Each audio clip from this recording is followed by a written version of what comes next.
Let me tell you something I've never said out loud. Not to my family, not to the authorities, not even to the rest of the internet. What happened to me and my friends last year was real. People call it a creepypasta, a hoax, or a Reddit fiction story, but I lived it. I still see the tunnel in my dreams. And sometimes I see it when I'm awake too.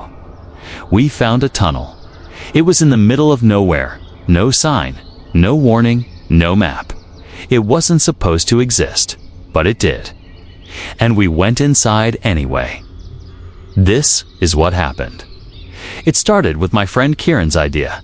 We were 5 college grads trying to make our little exploration channel go viral. You know the type. Exploring abandoned hospitals at night. This forgotten cave is scarier than you think. That kind of thing? There was Daniel.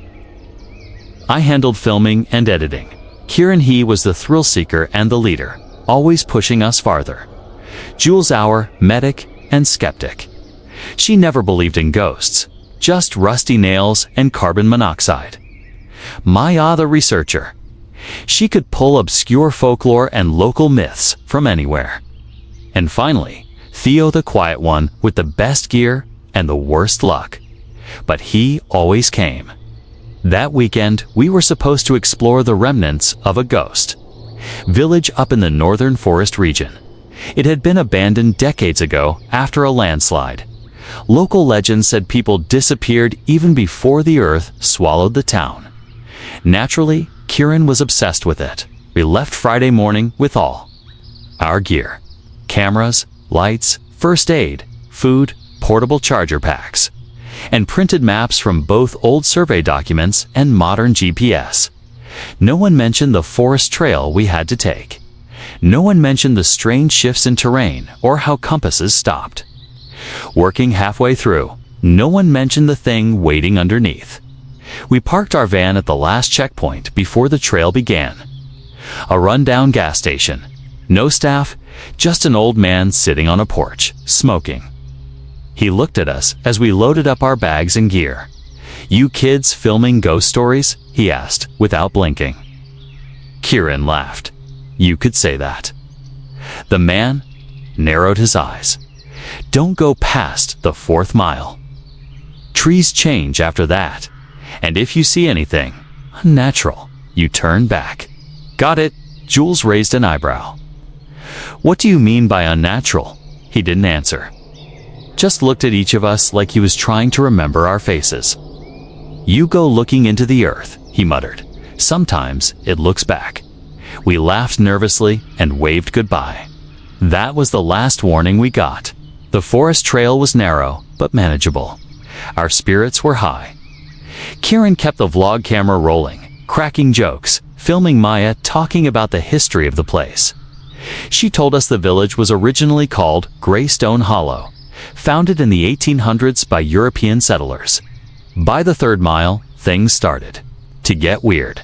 Maya noticed some of the trees were growing in strange spirals. It's not just twisted trunks-full spirals, like something had grabbed the bark and spun it. Theo kept checking his compass. "It's off," he muttered. "North is jumping."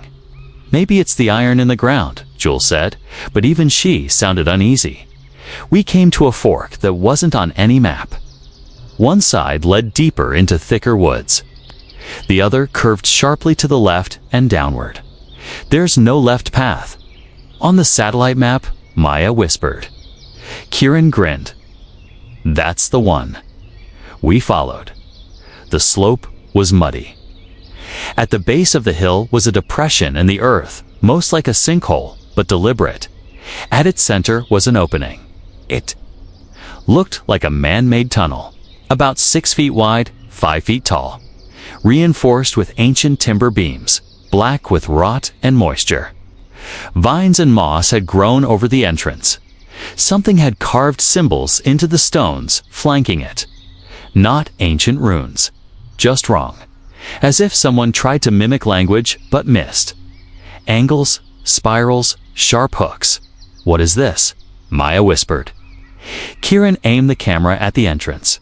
"It's not on any map. No satellite shows it. There's no record of a mine here. We stood there, silent, listening. Nothing came from inside the tunnel. No breeze, no animals. Just a cold silence. Against better judgment, we entered. Theo went first, lighting the way with his headlamp and camera. Kieran followed, then Jules, then Maya. I brought up the rear, adjusting our GoPro headcam to capture the tunnel's interior. The walls were made of packed dirt and rock, reinforced in irregular places. The ceiling dipped low and made us crouch. About 30 feet in, the temperature dropped by at least 15 degrees. We walked slowly. Every footstep echoed too loudly. The symbols continued on the walls, but they changed. Some pulsed with our light like they were covered in a glossy, wet resin. "There's something wrong with the acoustics," Jules whispered. "I can hear my heartbeat." She wasn't wrong. The echo in the tunnel felt too close, like it was pressing back against the noise. Then we found the first object. It was a pocket watch, antique, rusted shut. Next to a tan old hiking boot, mold-covered, still laced, still full. No body. Just the boot. The tunnel turned again, leading deeper. Theo stopped and pointed his light ahead. "Do you see that? A figure. Just a silhouette. Standing still. No features. Just the outline of a human. Standing completely still about 40 feet down the path." We froze. I raised the camera, but the figure vanished. Theo cursed. "Did anyone get that?" "I didn't see anything," Jules said. "Could have been a shadow," Kieran reviewed the footage.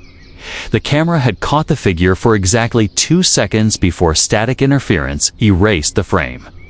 The only sound after that was our breathing. Then a whisper. One word. Spoken in a tone not human. "Closer." Theo dropped his flashlight. The clatter echoed through the tunnel like a scream. We all stood frozen. The whisper we had just heard wasn't an echo of our own voice. It didn't match any of us. It was something else, something dry, something old. "I'm done," Jules said, turning around. "We're leaving. It's just not worth it." She walked back toward the entrance, but after only a few steps, she stopped. We turned our lights toward her. She was staring at the path behind us, or what used to be the path. Now it was just a wall of earth. Solid, seamless. No sign of an opening. No mark of our footprints. "This wasn't here before," she said. Theo checked the wall. "This is solid, like it's always been here." Maya's hands were shaking. "It's the tunnel. It's moving. It's not a passage. It's alive." Kieran kept filming. He didn't say a word. We had no choice but to go forward. The air got colder. Not winter cold, cellar cold. Dead cold. The kind that burns your lungs from the inside. We walked another 100 feet. The tunnel widened unexpectedly. Inside the cavern-like space was a wooden door. It was built into the side of the tunnel like it belonged in a house, not underground. It was shut. There was a name carved into the wood in jagged letters. "Elias? Who's Elias?" Maya whispered. Kieran reached for the doorknob. "Don't," Jules said. He turned it anyway. Inside was a small stone room. There was a rotting bed frame, a rusted oil lamp, and walls covered in paper. Old yellowing sheets, scribbles, diagrams. Language we couldn't understand. One sheet had a detailed sketch of a symbol we'd seen on the tunnel wall, surrounded by text that looked like a mixture of Latin and something else scratched into the page with shaking hands. Maya slowly. "Read aloud from a translated margin. Feed it light. Feed it flesh. It remembers the sound of blood." Theo stepped outside the room to throw up. We shouldn't have gone further. We walked on for what felt like hours. Our watches stopped working. The GPS signals were gone. Even our backup battery. Packs drained within minutes. Maya's phone heated up and shut down. everything was decaying. Dying dot, then we saw the markings on the ground. Claw marks. 4 long gouges in the dirt, leading forward. The pattern repeated every few feet. Theo pointed out something strange. They're going both directions. Whatever. Made them didn't just go deeper. It came back. The realization hit us all at once. We weren't alone. There was another bend ahead, and beyond that bend, we saw something glinting. It was a metal gate, iron bars. Behind it was a narrow stone bridge suspended over what looked like a chasm. We couldn't see the bottom. Kieran pushed open the gate. It creaked like a scream. We crossed the bridge one at a time, holding the rope railings that were fraying with age. Below us, black emptiness. I dropped a stone. We never heard it land. On the other side of the bridge, the tunnel changed. It wasn't just dirt anymore. The walls were made of black brick. Smooth, wet, covered in handprints. Human handprints. Hundreds of them pressed into the mortar like someone had tried to claw their way out. Some looked fresh. The tunnel opened into a chamber. The ceiling was domed, with a massive pillar in the center. Around it were bones, human bones, arranged in spirals. There was a smell, like rot and rust, and something ancient. In the center of the room sat an altar. It was made of stone, stained, dark. A lantern was sitting on top, lit with a blue flame that cast no heat. We heard movement. From every side of the room, something was coming. We backed into the tunnel entrance again, forming a tight circle. Theo held up his camera.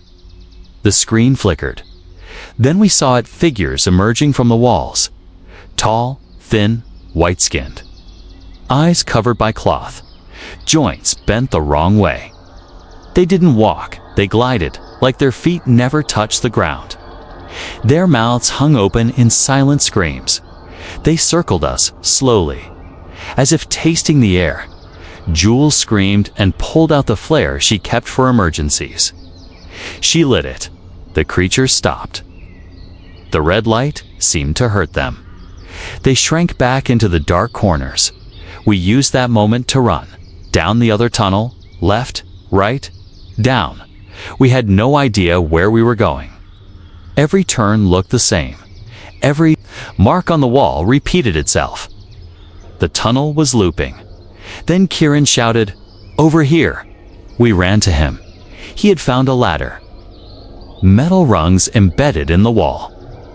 They led upward into pitch black. We didn't question it. Theo went first, then Jules, then Maya. I followed. Kieran came last.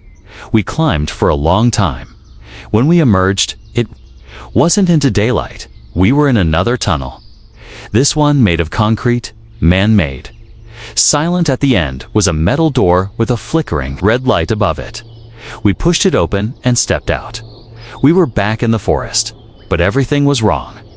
The trees were taller. The trail was gone. The sky looked ... older, gray, clouded, no wind, no birds. Maya checked her phone. No signal, no date. The battery was at 90%, even though it had been dead earlier. Jules pulled out her compass, spun in circles. Kieran stood still. What did we just walk through? He said. I looked behind us. The door was gone, just trees. Then I noticed something carved into the bark behind, where the door had been. One word, Elias. We didn't speak for several minutes. We stood there in the woods, breathing hard, trying to believe we were back, that we had escaped. But the silence was too loud, the trees too still, and the air too dry. Nothing felt familiar. Theo turned in circles, scanning the tree line. This isn't where we entered. Jules walked a few paces forward, then stopped. There's no trail, nothing. Kieran checked his camera. Okay. The screen showed static for 10 seconds, then cut to black. Dead, Maya's phone still wouldn't turn on again. All our devices were failing, except one. Mine. The camcorder I used for backup was blinking red. Still recording. I hit rewind and played back the last few minutes. The screen showed the ladder, the climb, the metal door, but not what came after. The footage ended with the moment we pushed the door open. No trees, no forest, just blackness. "This place doesn't want to be seen," Maya said. "It doesn't want to be documented." We decided to move. We didn't know where we were, but standing still wasn't safe. After walking for 20 minutes, we came upon a road. Paved, cracked, and overgrown with weeds, but still recognizable. It curved sharply and vanished behind a hill. A rusted sign lay on the ground nearby, barely legible under the moss. Greystone Hollow, established 1887. We had made it to the village, or what was left of it. The buildings were mostly ruins, collapsed roofs, broken windows, vines choking the wood and brick. Nature had almost taken everything back, but not completely. There were signs that someone had been there recently. Fresh boot prints in the mud. Scraps of fabric caught on nails. A metal pot with clean water inside. Someone else was here. Or something. We moved carefully through the village. Each house seemed darker than the last.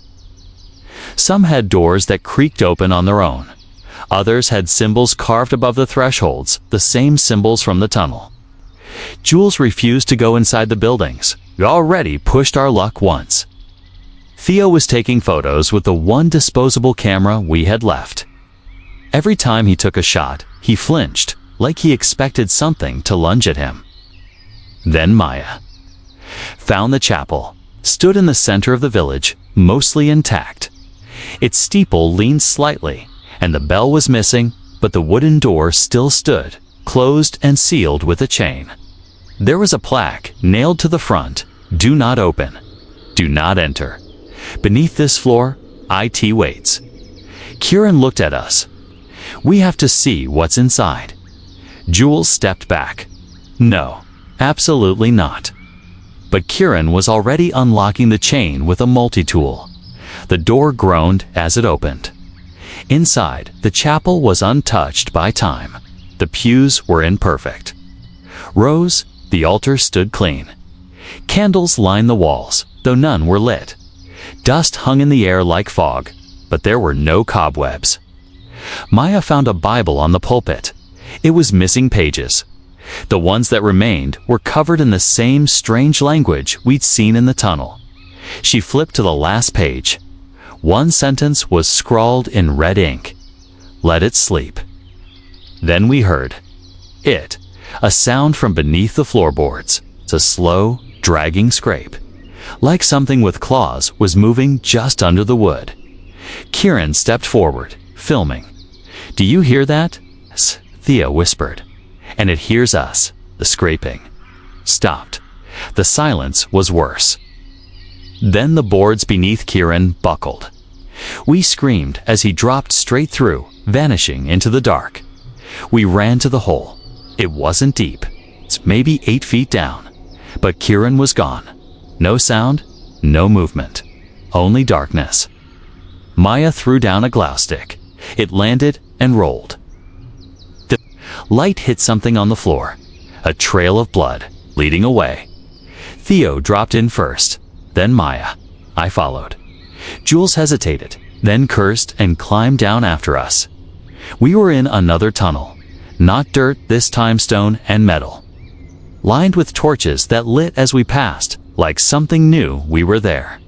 The air was warm now, wet, breathing. Theo whispered, "This isn't under the village. We're back in it. The tunnel." Shh. Maya was crying quietly. "This place is a circle. It doesn't end. It lets you think you escaped, but it never lets go." We followed the blood trail. The walls were different here. They weren't covered in carvings. They were covered in drawings. Children's drawings. Crude stick figures, houses, animals. Then things with too many eyes, too many arms. Things buried beneath mountains. Children drawn inside cages. Fire raining from the sky. Then a message written over and over again. We fed it, we fed it. We fed it, we fed it.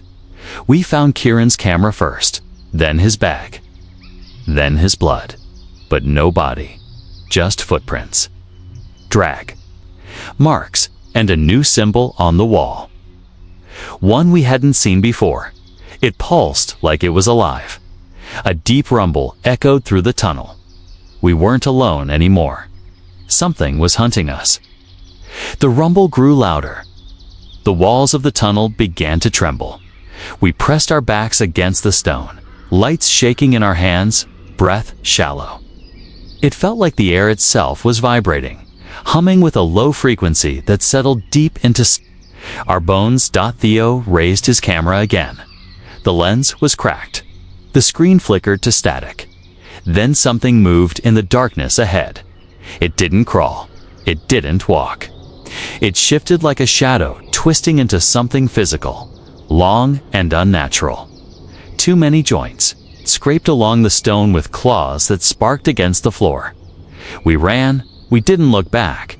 Not at first. Jules led the way, sprinting into an adjoining passage. The rest of us followed blindly deeper into the maze. The walls changed again. From stone to flesh. We didn't speak of it, but we saw it. Veins pulsing through the surfaces. A warm, wet sheen covering the corridor. The ground beneath our feet was soft now, spongy, like walking on muscle. Every step made a sound, not an eye. Echo, but a response like something acknowledging our presence. We ran for what felt like miles. Eventually, the passage opened into a massive circular chamber. A dome-shaped cavern, impossibly wide. At its center stood a massive obelisk of black stone, covered in carvings that seemed to twist and move when you weren't looking directly at them. But that wasn't the worst part. Kieran was there. He stood, with his back to us, completely still, facing the obelisk. His clothes were torn. Blood streaked his arms. But he wasn't injured. He turned slowly, his eyes hollow. "Kira," Maya whispered. He smiled, but it wasn't his smile. "You made it," he said, in a voice that didn't belong to him. "It's been waiting." Jules stepped forward. "What's been waiting? What is this place?" He pointed to the obelisk, the gate. Theo raised his broken camera. "We need to get out of here." Kieran stepped closer. "There is no out. You entered its lungs.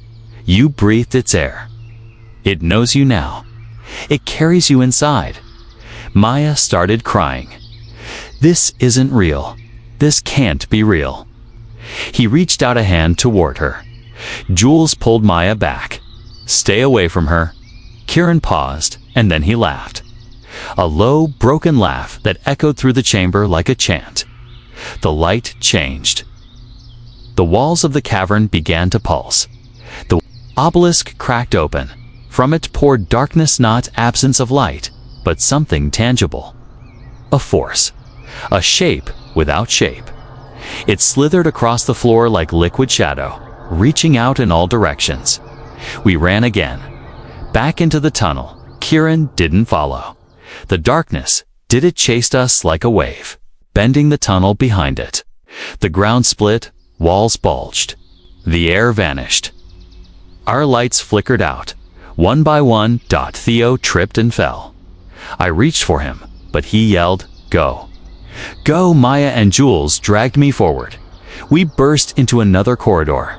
This one was lined with mirrors, old, dusty, and cracked. Each one showed us but wrong. In every reflection, we looked slightly different, older, decomposing, smiling when we weren't. One mirror showed Kieran standing behind us. We turned, nothing. Jules shattered the glass with a rock, screamed when it broke. The path forked left. Was a staircase going down. Right led to a heavy door marked with the same word we'd seen before. Elias, we didn't choose. The tunnel chose for us. The floor beneath our feet dropped suddenly. Like a trap door, we fell. We landed in a pool of shallow water. The chamber was pitch black. The water was warm. Something moved under it. Jules lit another flare. The red light lit up dozens of faces all around us. Bodies. Standing upright in the water. Not moving. Eyes open. Not breathing. Their skin was pale and smooth, like wax. Their mouths open. They whispered in unison, "He's coming." We climbed out of the pool. No time to think. No time to speak. Another tunnel. This one familiar. We had been here before. The tunnel with the handprints. The iron gate. The bridge over the chasm, Theo said. It's looping. It's bringing us back to the beginning. We need to go over. The bridge, I said. It's the only way out. Jules hesitated. Or the only way deeper. Maya nodded. We don't have a choice. We crossed the bridge, one by one. The shadows rose from the pit below, clawing at the edges. Whispering names we didn't know until they said, ours, Daniel, Jules, Maya, Theo, Kiran. They dragged themselves up, but the moment we reached the other side, the bridge snapped. The darkness fell. Silence returned. We stood in another tunnel. At the end, of it was a door. Wooden, old. The same one from the chapel. Carved into it was a new message. This is your last turn back. None of us moved. Then the door opened on its own. I woke up in the dirt, cold. Alone, my body ached.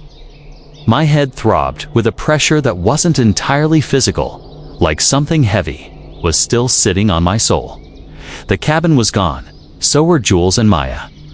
The sky was not a sky anymore. A dome of ash and stars that pulsed like a living organ stretched above me. The forest was dead. Gray trees cracked like bones. No wind. No animals, just the distant sound of dripping water and something breathing in rhythm with my heartbeat. The tunnel stood behind me. Now a tower of writhing roots and black stone that pulsed with light from within. It had changed again. Grown. Or maybe evolved. The wound had widened. I stood slowly, my limbs stiff. Something inside me whispered, "Walk." So I did. Toward the tower, every step I took made the world flicker. 1 second I was in that dead forest. The next I was in places from my life, my childhood room, my college dorm, the cafe where Jules laughed so hard she spilled her coffee. It wasn't showing me memories. It was testing me. The creature was learning who I was. What I feared, what I regretted. The last memory was Elias. The real one, the night before he disappeared. He sat in our dorm, flipping through a journal, his eyes wide with obsession. If something exists outside our understanding, he said, what's stopping it from reaching through? You sound crazy, I remembered saying. He smiled. That's what they said about gravity once. And then the scene faded. I was back at the base of the tower. There was no entrance this time. No obvious way in. Just a pulsing vein of light spiraling up the side, so I climbed with bare hands. I scaled the shifting, breathing tower, slipping on slime-covered stone and gripping root-like veins that twitched under my fingers. The higher I climbed, the louder the whispers became. They were saying my name. They were calling me home at the top. I found a circular opening. I pulled myself inside and dropped into the core. It was a chamber unlike anything I'd ever seen. The walls were covered in living murals, moving images of every person the tunnel had ever taken. Ancient humans, soldiers, explorers, children. Faces frozen in fear. Mouths open in silent screams. At the center stood the creature. Now fully formed. It looked like a god, sculpted from shadows. Its head brushed the ceiling. Its body shifted constantly, as if it couldn't hold one shape. Every time I blinked, it changed. A man, a woman, a beast, a child. An amalgamation of everything it had ever consumed. In its chest was a hole, a literal wound, a rip in reality. And through that hole, I saw the stars. But not stars from our universe. They pulsed in unnatural colors, green, red, black, moving, in patterns that defied logic. It stepped toward me. I couldn't run. I couldn't scream. It reached into its chest and pulled. Something out Theo, his body, pale eyes. Lifeless, it dropped him at my feet. Then another shape. Jules, then Kieran, then Maya, but she was still breathing. Barely, the creature opened its mouth. But instead of words, images poured out. Visions, worlds, realities. It showed me what it was: a wound in the fabric of existence. A prison created by ancient civilizations to trap something that once tried to enter our world. They didn't kill it, they locked it away, and the tunnel was its cage. Elias hadn't just found it, he was chosen, and now it had chosen me. It stepped back, inviting me toward the hole in its chest. I understood then this thing didn't just want freedom, it wanted a key. A vessel. Me, Maya gasped, coughing blood. I looked at her. "Don't worry," I whispered. I took a step forward. The creature reached out, and I pulled the flare from my pocket. The last one, I ignited it and jammed it straight into its chest. The scream that followed wasn't just sound, it was a wave. Reality shattered. The chamber buckled. The murals cracked. The tunnel began to collapse. I grabbed Maya and ran. Stairs formed from the wall. I didn't question it, just climbed. The tunnel was crumbling around us. The creature lashed out, its form flickering, shrinking, growing, bleeding light and darkness all at once. We reached the top just as the whole thing imploded, and then silence. I opened my eyes. We were lying on a hospital bed. Fluorescent lights overhead, machines beeping. A nurse gasped and ran out shouting, "She's awake." I looked at Maya beside me, tubes in her arms, bandages on her face. But she was alive. Later, the doctors told me they found us in a collapsed sinkhole outside the village, that we were missing for 3 weeks. We said nothing.